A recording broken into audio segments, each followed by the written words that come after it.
মিশরের শারম আল শেখে অনুষ্ঠিত শান্তি সম্মেলনে গাজায় স্থায়ী যুদ্ধবিরতির চুক্তিতে সই করেছেন বিশ্ব নেতারা। তবে ঐতিহাসিক এই আয়োজনে দুই আরব নেতার অনুপস্থিতি কৌতূহল জাগিয়েছে বিশ্ব রাজনীতিতে।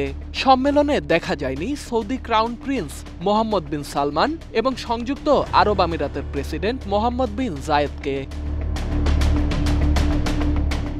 মিডল ইস্টায়ের এক প্রতিবেদনে বলা হয়েছে, গাজায় যুদ্ধবিরতি ইস্যুতে সমস্ত স্পটলাইট নিজের দিকে টেনে নিয়েছে মিশর। শারম আল শেখের এই সম্মেলনে প্রেসিডেন্ট ডোনাল্ড ট্রাম্পের সঙ্গে যোগ দেন ফ্রান্স, ব্রিটেন, জার্মানি, ইতালি ও স্পেনের মতো ইউরোপের প্রভাবশালী দেশের নেতারা। মুসলিম বিশ্বের পক্ষ থেকে উপস্থিত ছিলেন ইন্দোনেশিয়া, পাকিস্তান, কাতার, তুর্কি, বাহরাইন, কুয়েত ও জর্ডানের রাষ্ট্রনেতারা। যুদ্ধবিরতি চুক্তিতে মধ্যস্থতাকারী হিসেবে স্বাক্ষর করেন মিশর, কাতার ও তুর্কিয়ের রাষ্ট্রপ্রধানরা।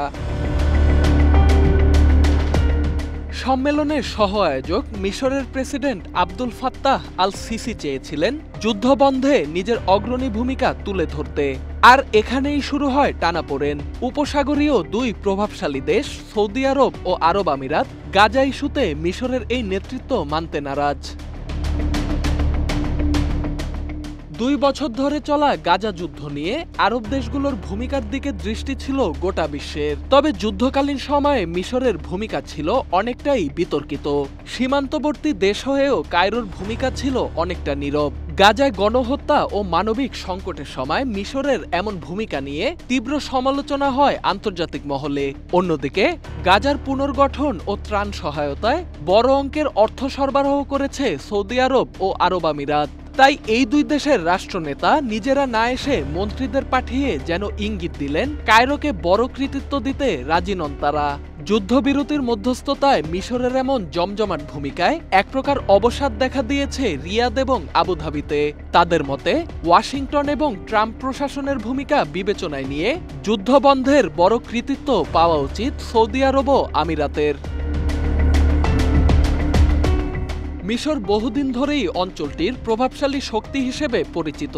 যুক্তরাষ্ট্র সমর্থিত সামরিক বাহিনী, বিশাল জনসংখ্যা, ইসরায়েলের সঙ্গে কূটনৈতিক সম্পর্ক এবং ফিলিস্তিনের সঙ্গে সীমান্ত সবকিছুই বৈশ্বিক কূটনীতিতে দেশটিকে দিয়েছে বিশেষ অবস্থান। কিন্তু সাম্প্রতিক দশকের অর্থনৈতিক দুরবস্থা এবং উপসাগরীয় দেশগুলোর উত্থানে সেই প্রভাব এখন অনেকটাই ম্লান।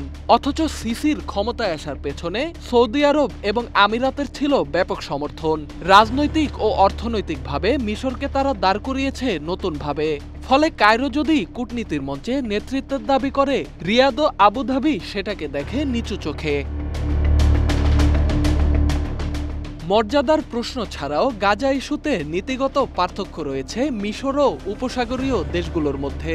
ইসরায়েলের সঙ্গে সম্পর্ক থাকা সত্ত্বেও হামাসের বহু নেতা আশ্রয় পেয়েছেন মিশরে। তবে এই সংগঠনের প্রতি সৌদি আরব ও আমিরাতের অবস্থান বেশ কঠোর।